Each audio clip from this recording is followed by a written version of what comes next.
Hello, जय हिंद दोस्तों हम लोग पढ़ रहे हैं वर्ल्ड मैप। और वर्ल्ड मैप की सीरीज भी अब तक हमने क्या क्या पढ़ा उसको देख लेते हैं। पहले हमने पढ़ा एशिया महाद्वीप। एशिया महाद्वीप में जितने भी देश आते थे सभी देशों के बारे में, एक एक देश के बारे में हमने चर्चा कर लिया है। प्रीवियस वीडियो में आप लोग जाकर देख सकते हैं। जैसे यहाँ पर आसियान संगठन था, ठीक है, सार्क संगठन था, जितने संगठन थे और प्रत्येक देशों के बारे में चर्चा किया गया। फिर उसके बाद हम लोगों ने पढ़ा यूरोप महाद्वीप, ठीक है। यूरोप महाद्वीप में भी जितने देश आते थे, यहाँ के मुख्य प्रमुख व्यक्ति और सभी देशों के बारे में बताया गया। फिर उसके बाद हमने पढ़ा अफ्रीका महाद्वीप। अफ्रीका महाद्वीप को काला महाद्वीप यानी अंध महाद्वीप कहते हैं और यहाँ विकास नहीं हुआ है, इसको हमने पढ़ा। अब आज आ गए हैं उत्तरी अमेरिका पे। आज के वीडियो में हम लोग उत्तरी अमेरिका में जितने भी देश थे उनके बारे में चर्चा करेंगे और यहाँ पर जो प्रमुख व्यक्तित्व हुए हैं या फिर यहाँ का प्रमुख शहर हो गया, प्रमुख जगह हो गया, उसके बारे में बात करेंगे, ठीक है। तो आज हम लोग क्या पढ़ना है, उत्तरी अमेरिका, ठीक है, यानी कि नॉर्थ अमेरिका। तो नॉर्थ अमेरिका के बारे में शुरू करते हैं। देखिए, यह दिख रहा है नॉर्थ अमेरिका का मैप, ठीक है। यह है नॉर्थ अमेरिका। नॉर्थ अमेरिका में सबसे ऊपर जो देश पड़ता है उसे हम लोग कहते हैं कनाडा। कनाडा उत्तरी ध्रुव के बहुत ही नज़दीक है, जिसके कारण यहाँ पर बहुत ही भीषण ठंडी पड़ती है। यहाँ पर हमेशा बर्फ़ जमा रहता है। देखिए, यहाँ पर है उत्तरी आर्कटिक, ठीक है, यानी कि उत्तर पृथ्वी का सबसे उत्तरी भाग आर्कटिक महासागर, उसके एकदम समीप में है कनाडा। तो देखिए, पहले हम लोग यहाँ पर देखते हैं कनाडा के बारे में। देखिए, कनाडा में यहाँ पर एक द्वीप पड़ेगा वैंकूवर द्वीप। अभी उस वाले नक्शे में जाकर डिटेल से देखेंगे, लेकिन यहाँ पर देखिए, यहाँ पर एक द्वीप पड़ेगा वैंकूवर द्वीप। वैंकूवर द्वीप यूएसए से सटा, यहाँ पर नहीं, वैंकूवर द्वीप ऊपर है। देखिए यहाँ पर पड़ेगा वैंकूवर द्वीप। वैंकूवर द्वीप कनाडा का है लेकिन यूएसए से सटा है, ठीक है। 1914 ईस्वी में जब प्रथम विश्व युद्ध चल रहा था, अंग्रेजों का गुलाम भारत था, तो उस समय में अंग्रेजों को भारतीय लोग जो गरम दल वाले थे मार मार कर खदेड़ रहे थे, भारत से भी और भारत के अलावा भी विदेशों में जाकर, उनके ही देश में जाकर वहाँ से भी मार मार भगाते थे। तो 1914 ईस्वी की बात है, यहाँ से इंडिया के बजबद यानी कलकत्ता से एक जहाज़ चली जिसका नाम था कामागाटा मारू। कामागाटा मारू को एक पंजाबी व्यक्ति थे जिसका नाम था गुरुदत्त ने उस जहाज़ को भाड़े पे लिया और कहाँ से चली, कलकत्ता के बजबज बंदरगाह से। क्यों चली? क्योंकि वह कनाडा जो वैंकूवर आइलैंड है, यहाँ पर पंजाबी लोगों की अधिकता है और यहाँ पर भी अंग्रेज़ थे। तो यहाँ से गुरुदत्त सिंह जहाज़ लेकर चले और इसमें बहुत से क्रांतिकारी लोग बैठे थे कि अंग्रेज़ को तो हम यहाँ से मार कर भगाइए रहे हैं, कनाडा में भी चलकर वहाँ से उनको ज़बरदस्त पीटेंगे। तो अंग्रेज़ों की धुलाई करने के लिए यहाँ से जहाज़ चली, लेकिन जहाज़ आई बजबज एयरपोर्ट से यहाँ पर, ठीक है, वैंकूवर आइलैंड पर। तो यहाँ पर अंग्रेज़ों ने कनाडा के ऊपर दबाव बनाया कि जहाज़ से किसी को उतरने मत देना। तो यहाँ से जहाज़ से किसी को भी उतरने नहीं दिया गया और इस जहाज़ को वापस भेज दिया गया। तो भारतीय क्या किए, हार मान कर वापस फिर आ गए कलकत्ता बंदरगाह पे। जैसे ही जहाज़ यहाँ पर आई तो यहाँ पर अंग्रेज़ों तो एकदम गुस्सा थे कि हमको मारने गया था, आओ। तो अंग्रेज़ों ने यहाँ पर इन पर हमला बोल दिया, इस जहाज़ पर। तो इसमें बहुत से लोग मरे और बहुत से लोग शहीद हो गए, ठीक है, अंग्रेज़ के भी कई लोग मारे गए। तो यहाँ पर एक घटना हुई, ठीक है। तो इस घटना में जो जहाज़ थी पानी वाली, उसका क्या नाम था, कामागाटा मारू, ठीक है। तो और आगे देखते हैं।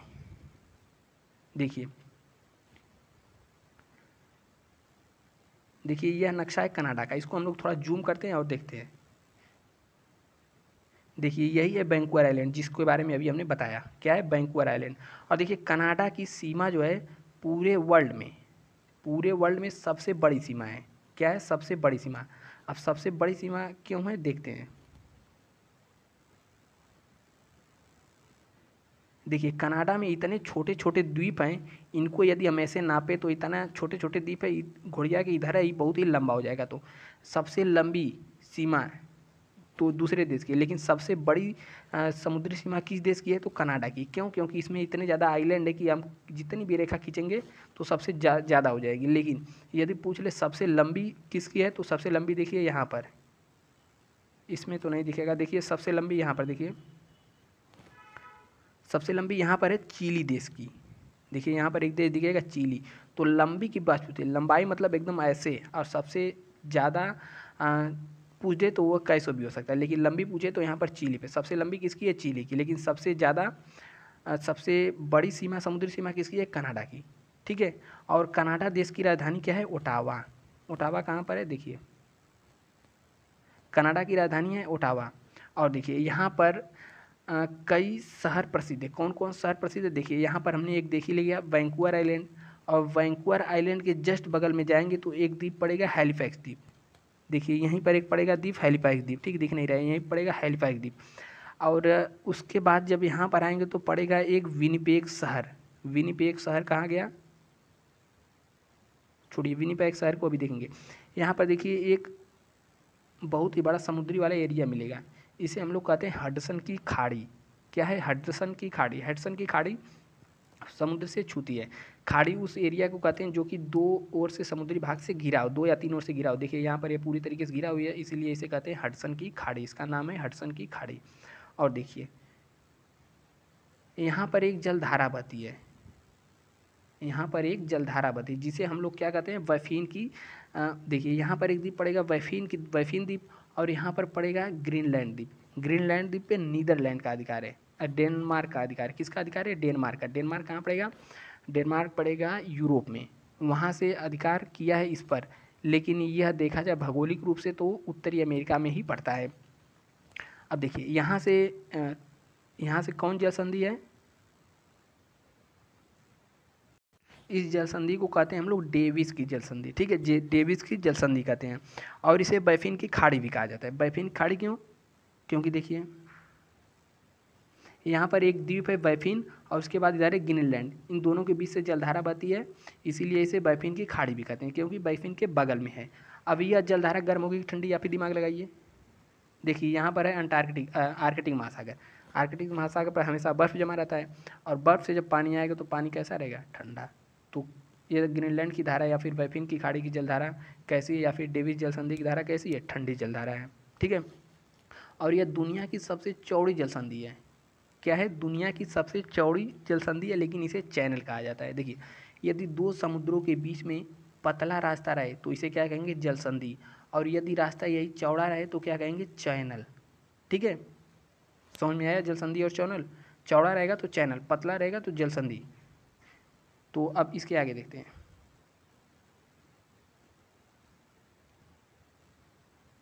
हडसन के खाड़ी के नीचे दिखेगा एक झील। देखिए यहाँ पर है हडसन की खाड़ी, और इसके ठीक नीचे यहाँ पर दिखेगा विनिपेग झील।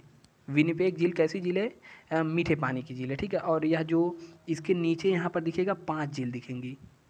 देखिए 3, 4, 5, और पांचों का नाम क्या क्या है? देखिए ह्यूरन, ओंटारियो, मिशिगन, ईरी और सुपेरियर। कौन कौन? ह्यूरन, ओंटारियो, मिशिगन, ईरी और सुपेरियर। और यह जो मिशिगन झील है यहाँ पर, मिशिगन, ये वाली झील कौन सी है? मिशिगन। मिशिगन झील पूरी तरीके से अमेरिका में स्थित है, जबकि बाकी चारों झील कनाडा और अमेरिका की बॉर्डर पर स्थित है, ठीक है। तो कौन सी झील पूरी तरीके से अमेरिका में स्थित है? मिशिगन झील। और बॉर्डर पर कौन है? ह्यूरन हो गया, ओंटारियो हो गया, ईरी हो गया, सुपीरियर। सुपीरियर दुनिया की सबसे बड़ी मीठे पानी की झील है। देखिए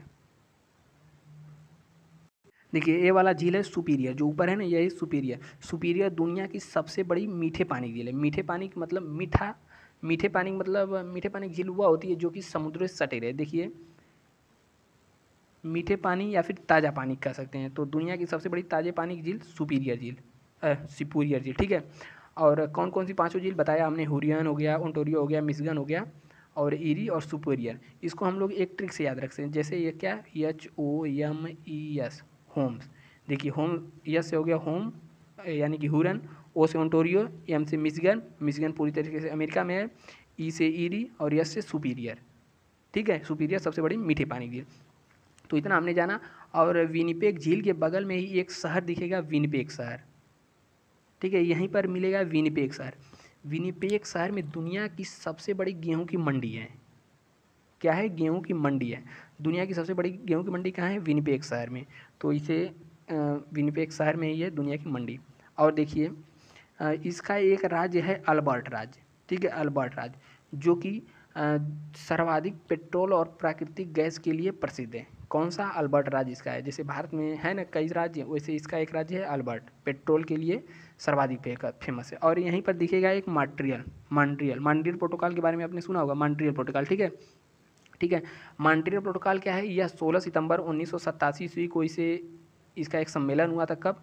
16 सितंबर 1987 को क्यों हुआ था? ओजोन परत के संरक्षण के लिए। और इसीलिए हम लोग 16 तारीख को मनाते हैं, 16 सितंबर को मनाते हैं ओजोन दिवस। क्यों? क्योंकि 16 सितंबर 1987 को मॉन्ट्रियल प्रोटोकॉल के अंतर्गत ओजोन परत के संरक्षण के लिए कदम उठाया गया था। अब देखिए इसके थोड़ा भौगोलिक बारे में देखते हैं। देखिए इस यहाँ पर एक देश दिख रहा होगा, अलास्का। देश नहीं, राज्य है। यह अलास्का किसका है? अमेरिका का है। अमेरिका ने किससे खरीदा था? उससे, रूस से अमेरिका ने अलास्का खरीदा था। अब आप लोग कहेंगे अमेरिका यहाँ, रूस कहाँ इससे सटा रहेगा? अलास्का से रूस कैसे सटेगा? देखिए यहाँ पर, देखिए यहाँ पर रूस दिख रहा है और यह है अलास्का, ठीक है। तो यह तो पृथ्वी का, यह तो पूरे वर्ल्ड का फ्लैट मैप्स है। जब इसे हम लोग ग्लोब में देखेंगे तो यह जो भाग है इस वाले से सटा हुआ मिलेगा, ठीक है। तो इससे सटा हुआ था, तो अमेरिका ने पुराने समय में पैसा देकर खरीद लिया। पुराने समय में ज़मीनें बहुत सस्ता मिलती थी, ठीक है। हमारे दादा परदादा के समय में कितनी सस्ती थी, उसी तरह बहुत ही सस्ते भाव में अमेरिका ने रूस से यह खरीद लिया। किसको? अलास्का को। आज किसका अधिकार इस पर? अमेरिका का, ठीक है। तो यहाँ मॉन्ट्रियल प्रोटोकॉल के बारे में देखा। अब देखिए यहीं पर एक पर्वत श्रेणी मिल जाएगी। देखिए रॉकी पर्वत श्रेणी, रॉकी पर्वत श्रेणी अमेरिका और कनाडा दोनों में फैली है। और तथा इसके पूरब में, या तो पश्चिम में हो गई रॉकी, और पूरब साइड में एक मिल जाएगी, उसका नाम है अपलेशियन, ठीक है। पश्चिम में रॉकी पर्वत है और इधर है अपलेशियन, और इसके बीच में एक विशाल मैदान है, ठीक है। विशाल मैदान है जिसे कैनेडियन शील्ड कहा जाता है। अब कैनेडियन शील्ड के अंतर्गत ही बहुत सारे झीलें दिखेंगे। देखिए कैनेडियन शील्ड के अंतर्गत बहुत झीलें दिखेंगे। जैसे देखिए यहाँ झील, यहाँ झील, यहाँ झील, यहाँ झील, दोनों अगल बगल पर्वत है तो बीच में झील मिली हुआ करेगी, तो इसे कैनेडियन शील्ड कहा जाता है। तो इतना आपने जाना। क्या क्या? इधर देखिए रॉकी पर्वत, इधर अपलेशियन पर्वत, ये दोनों पर्वत अमेरिका तक फैले हुए हैं, ये नहीं केवल कनाडा में है। तो जैसे यहाँ पर ग्रेट बियर झील मिल जाएगी, ठीक है, और विनिपेग झील मिल जाएगी यहाँ पर, ठीक है। तो और क्या क्या कनाडा के बारे में खास बातें, सभी को हम इसी वीडियो में देखेंगे। बस बने रहिए वीडियो को और देखते रहिए। अब वीडियो पसंद आए तो लाइक करते रहिए, ठीक है। तो हमने क्या पढ़ा? यहाँ पर कौन सी श्रेणी है? रॉकी, और इधर अपलेशियन, ठीक है। इन दोनों के बीच में बहुत सारे झीलें मिलती हैं। यहाँ पे रॉकी पर्वत है, यहाँ पर बहुत सारे छोटे छोटे झीलें मिलती हैं। और अपलेशियन यानी कैनेडियन शील्ड के बगल में यहाँ पर 5 झीलें मिलती हैं। 5 झीलें के बारे में हमने बताया, Huron, Ontario, Michigan, Erie, Superior. जल्दी जल्दी बोलिए। Huron, Ontario, Michigan, Erie, Superior. Michigan पूरी तरीके से कहाँ पर है? अमेरिका में है, ठीक है। और इसके बाद देखिए यहाँ पर नियाग्रा जलप्रपात का नाम सुना है आपने? नियाग्रा जलप्रपात, हाँ। तो नियाग्रा जलप्रपात कहाँ पर स्थित है? तो देखिए ईरी तथा ओंटारियो झील के मध्य, ईरी झील कहाँ पर है? देखिए यहाँ पर मिल जाएगा ईरी झील, और यहाँ पर मिलेगा ओंटारियो झील। इन दोनों के मध्य में ही एक झरना स्थित है। कौन सा झरना? जिसे नियाग्रा जलप्रपात या नियाग्रा झरना कहते हैं। जो कौन सी नदी पर? सेंट लॉरेंस नदी पर। नदी के बारे में चिंता मत करिए, जब वीडियो बनाएंगे नदी के बारे में तो उसके बारे में भी इसके बारे में भी उसमें बताएंगे, ठीक है। तो ईरी तथा ओंटारियो झील के मध्य कौन सा झरना स्थित है? नियाग्रा जलप्रपात, जो कि सेंट लॉरेंस नदी पर स्थित है। कौन से? सेंट लॉरेंस, ठीक है। तो और इसके बाद देखिए यहाँ पर हम लोग जैसे ही बढ़ेंगे ऊपर, ग्रीनलैंड में, ग्रीनलैंड पर किसका अधिकार है? डेनमार्क का, ठीक है। और यह भौगोलिक रूप से कहाँ स्थित है? अमेरिका में। और देखिए कनाडा में बहुत सारे छोटे छोटे द्वीप पाए जाएंगे। जैसे यहाँ पर देखिए कौन सा द्वीप है? कैम्ब्रिज बे, ठीक है। विक्टोरिया आइलैंड है, यहाँ पर क्वीन एलिजाबेथ आइलैंड है, यहाँ पर बैफिन आइलैंड है, यहाँ पर इक्वालाइट आइलैंड है, ठीक है। यहाँ पर छोटे छोटे बहुत सारे आइलैंड पाए जाते हैं जिस पर रहते हैं एस्कीमो। अब एस्कीमो किसे कहते हैं? देखिए एस्कीमो भी एक प्रकार के जीव होते हैं, ठीक है। जीव का मनुष्य जैसे होते हैं, ये बर्फीले क्षेत्रों में रहते हैं और इनके घर को इग्लू कहते हैं। क्या कहते हैं? इग्लू कहते हैं। सुना होगा इग्लू कहाँ रहते हैं? बर्फीले क्षेत्रों में, एस्किमो। इनकी गाड़ी को स्लेज कहते हैं। जो ये लोग गाड़ी को बर्फ़ पे जो गाड़ी चलाते हैं उस गाड़ी को स्लेज कहते हैं, जिसे कुत्ते लोग खींचते हैं, डाग, ठीक है, डाग। उन डाग को क्या कहते हैं? स्लेज। स्लेज नाम की गाड़ी को कौन से खींचते हैं? डाग। रेडियंट नाम के कुत्ते इसको खींचते हैं, ठीक है। तो एस्किमो क्या है? ये बर्फीले क्षेत्र में रहते हैं। इनके घरों को इग्लू कहते हैं, इनके गाड़ी को स्लेज कहते हैं, तथा रेंडियर नाम के कुत्ते इसे खींचते हैं। तथा ये जो नाव बनाते हैं, नाव मान लीजिए कहीं बर्फ़ है, पिघले पानी बनेगा, तो नाव जो बनाते हैं, नाव का यूज करते हैं, उस नाव को कयाक कहते हैं, ठीक है। और इनका एक हथियार रहता है जिसे हारपून कहते हैं। क्या कहते हैं? हारपून। तो समझ में आया। एस्किमो क्या है, बर्फीले क्षेत्र में रहते हैं। इनके घर को इग्लू कहेंगे, इनकी गाड़ी को स्लेज कहेंगे, कुत्ते को रेंडियन कुत्ते कहेंगे, इनके नाव को कयाक कहते हैं, जबकि हथियार को हारपून कहते हैं। और इनके जो पूर्वज है, पूर्वज कहाँ से आए थे इनके, जो इनको पूर्वज है कहाँ से आए थे, साइबेरिया से। साइबेरिया किसे कहते हैं, रूस का जो भाग एशिया में उसे कहते हैं साइबेरिया। ठीक है, ठीक है। यहाँ पर हमने एक बताया था हेलीपैक्स द्वीप। देखिए हेलीपैक्स द्वीप इधर नहीं है, हेलीपैक्स द्वीप यहाँ पर है। इधर एक द्वीप पड़ेगा हेलीपैक्स द्वीप। देखिए नक्शा छोटा है, इसमें क्या क्या दिखेगा, इधर है हेलीपैक्स द्वीप और यहाँ पर है वैंकूवर आइलैंड। और इन दोनों के बीच में एक रेल मार्ग गुजरती है। कौन सी रेल मार्ग, इस रेल मार्ग को कहते हैं कनेडियन ट्रांस पैसिफिक रेल मार्ग। क्या कहते हैं, कनेडियन ट्रांस पैसिफिक रेल मार्ग। इसके अलावा एक रेल मार्ग यहाँ पर देखने को मिलती होगी। देखिए यहाँ से रूस से चलती थी, रूस के व्लादिवोस्तोक शहर से यहाँ तक, जिसे क्या कहते थे, ट्रांस साइबेरियन रेल मार्ग। ठीक है, तो यहाँ से यहाँ तक एक रेल मार्ग, और एक रेल मार्ग हमने यहाँ भी पढ़ा था। देखिए यहाँ पर एक रेल मार्ग हमने पढ़ा था, ट्रांस साइबेरियन रेल मार्ग। कहाँ से जाती थी, रूस के व्लादिवोस्तोक शहर से रूस के पूर्वी वाले शहर तक। और फिर एक रेल मार्ग हमने यहाँ पर पढ़ा था, केप काहिरा रेल मार्ग। कहाँ से जाती थी, साउथ अफ्रीका से यहाँ तक, मिस्र तक, केप काहिरा रेल मार्ग। और एक रेल मार्ग यहाँ से यहाँ तक जा रही है, इसे क्या कहेंगे, कैनेडियन ट्रांस पैसिफिक रेल मार्ग। ठीक है, कहाँ से कहाँ तक, वैंकूवर द्वीप से यहाँ से हेलीपैक्स द्वीप तक। ठीक है, शुरुआत में हमने हेलीपैक्स द्वीप यहाँ पर बता दिया था, लेकिन हेलीपैक्स द्वीप कहाँ पर है, हेलीपैक्स द्वीप यहाँ पर है, हेलीपैक्स द्वीप। और यहाँ पर कौन सा द्वीप है, वैंकूवर द्वीप। तो अब तक हमने क्या क्या पढ़ लिया उसके बारे में एक बार देखते हैं। देखिए यहाँ पर हमने वैंकूवर आइलैंड के बारे में पढ़ा, बाबा गुरुदत्त के बारे में, कौन से जहाज लेकर आए थे, कामागाटा मारू जहाज भाड़े पर लेकर आए थे। किससे भाड़े से लिए थे, जापान से। उसके बाद हमने देखा इसकी तट रेखा सर्वाधिक लंबी है, मतलब सर्वाधिक ज़्यादा, सबसे लंबी किसकी है, चिली की है। और इसकी राजधानी क्या है, ओटावा। मॉन्ट्रियल प्रोटोकॉल यहीं पर बना ओजोन परत की संरक्षण के लिए। और ब्रिटिश कोलंबिया राज्य में इसके सीसा जिंक की मात्रा बहुत अधिक है। यहाँ पर है हडसन की खाड़ी। ठीक है, उसके बाद यहाँ पर पेट्रोल और गैस की भंडार पाई जाती, कहाँ पर, अल्बर्ट वाले राज्य में, अल्बर्ट वाले राज्य में। ठीक है, यहाँ पर अपलेशियन पर्वत है, यहाँ पर अपलेशियन पर्वत, यहाँ राकी पर्वत यहाँ पर, इधर अपलेशियन पर्वत। इसके वाले बीच को कनाडियन शील्ड कहते हैं। इसमें बहुत सारी झीलें पाई जाती हैं। और यहाँ पर 5 छोटी छोटी झीलें थीं। कौन कौन सी, ह्यूरन, ओंटारियो, मिशिगन, सुपीरियर और ईरी। मिशिगन झील पूरी तरीके से अमेरिका में स्थित है। और यहाँ पर 2 झील थीं, कौन कौन सी, ईरी तथा ओंटारियो के मध्य नियाग्रा जलप्रपात था। ठीक है, स्कीमों के बारे में हमने पढ़ा। यहाँ पर बहुत सारे छोटे छोटे आइलैंड्स हैं। तो कनाडा के बारे में हमने बेसिक नॉलेज ले लिया। अब इसके बाद यहाँ पर पढ़ेंगे अमेरिका के बारे में। ठीक है, तो अमेरिका के बारे में हम अगले वीडियो में पढ़ेंगे। तब तक के लिए नमस्कार, बाय बाय, जय हिंद।